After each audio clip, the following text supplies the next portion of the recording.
नमस्कार दोस्तों, PSN education में आपका हार्दिक स्वागत है, अभिनंदन है। दोस्तों, आज हम एक टॉपिक पे विचार कर रहे हैं। उस टॉपिक का नाम है राजनीतिक सिद्धांत की परंपरा का निर्माण। देखिए, राजनीतिक सिद्धांत के अंतर्गत बहुत सारे पक्षों का अध्ययन किया जाता है। वैसे तो राजनीति का संबंध मनुष्य के सार्वजनिक जीवन से है। राजनीति का संबंध किससे है? मनुष्य के सार्वजनिक जीवन से है। तो मनुष्य क्या करता है कि अपने सार्वजनिक जीवन जीने के लिए अनेक उन्नत तरीके खोजता है, अपने जीवन को अच्छा बनाने की कोशिश करता है। लेकिन राजनीतिक प्रबंधन की उसी में भी आवश्यकता होती है। तो सामाजिक संस्थान, जितनी भी सामाजिक संस्थाएं हैं, जितने भी समुदाय हैं, उनके अंतर्गत राजनीतिक है ना, राजनीतिक संस्था या राजनीतिक प्रबंधन एक ऐसा विषय है जो समाज के लोगों के ऊपर सत्ता का प्रयोग किया जाता है। और सत्ता के अंतर्गत क्या करता है? वो लोगों के लिए नियम बनाता है और उनके लिए निर्णय देता है। और उसी के अंतर्गत क्या करता है? उनके कर्तव्य, अधिकार और दायित्व को निर्धारित कर देता है। ये सारे काम तो वो कर देता है। फिर उसके सामने एक समस्या आती है कि इन सभी का पालन कैसे करवाया जाए, किस तरह से करवाया जाए, किस प्रकार से उनको नियमों का पालन करने के लिए बाध्य किया जाएगा। पालन नहीं करेंगे नियमों का तो उनके लिए किस प्रकार के दंड की व्यवस्था की जाएगी। एक तो सबसे बड़ी समस्या ये आ जाती है। दूसरी सबसे बड़ी समस्या, मनुष्य सभ्यता का जैसे ही आरंभ हो जाता है ना, उसके साथ आ जाती है दूसरी समस्या। कब आती है? मनुष्य सभ्यता के आरंभ के साथ ही दूसरी समस्या आ जाती है। देखो, मनुष्य अपने स्वभाव से क्या करता है कि उत्तम जीवन जीने के लिए अनेक तरीके खोजता है और अंततः उन तरीकों को खोज भी लेता है और उन तरीकों के अनुसार अपना जीवन भी यापन करने लग जाता है। ठीक है।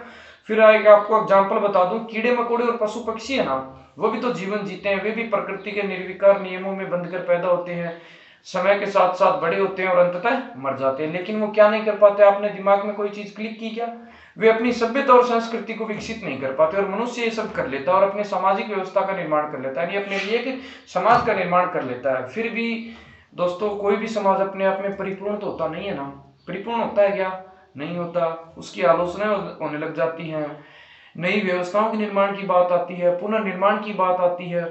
तो फिर एक विचारक आया, कोई पागल विचारक आया राजनीति के अंतर्गत, उसने इन सारी चीजों को राजनीतिक सिद्धांत के अंदर डाल दिया और इसी के साथ ही राजनीतिक सिद्धांत का निर्माण शुरू हुआ। एक बात बता दूं, मैंने आपको जो अभी तक बताया ना, उसमें राजनीतिक सिद्धांत की अपने पास मोटी मोटी 3-4 विशेषताएं निकल के आ रही हैं। कौन कौन सी? ताकि आगे चल के हमको समस्याओं का सामना नहीं करना पड़े, वो आज हमें याद रह जाए, दिमाग में फिट हो जाए वो चीजें कौन कौन सी हैं।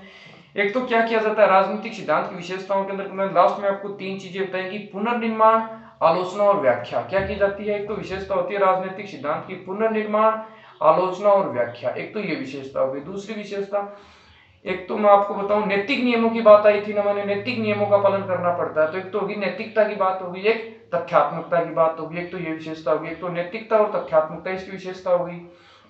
और एक इसमें 2-3 पद्धतियों का प्रयोग किया जाता है। एक तो अनुभव मूलक पत्ती आ जाती है, एक चिंतन मूलक पत्ती आ जाती है।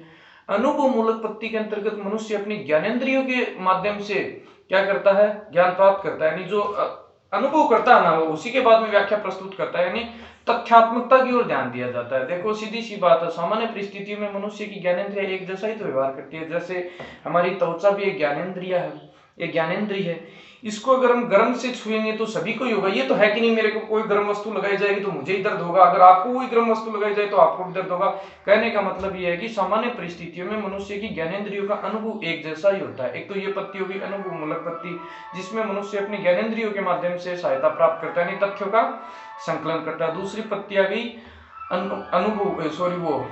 चिंतन मूलक पत्ती आ गई। चिंतन मूलक पत्ती में क्या करता है? वो अपनी तर्क शक्ति के आधार पर निर्णय लेता है। ये बात आती है इसमें, और बाकी हम आगे विस्तार से इसके ऊपर चर्चा करेंगे। धन्यवाद।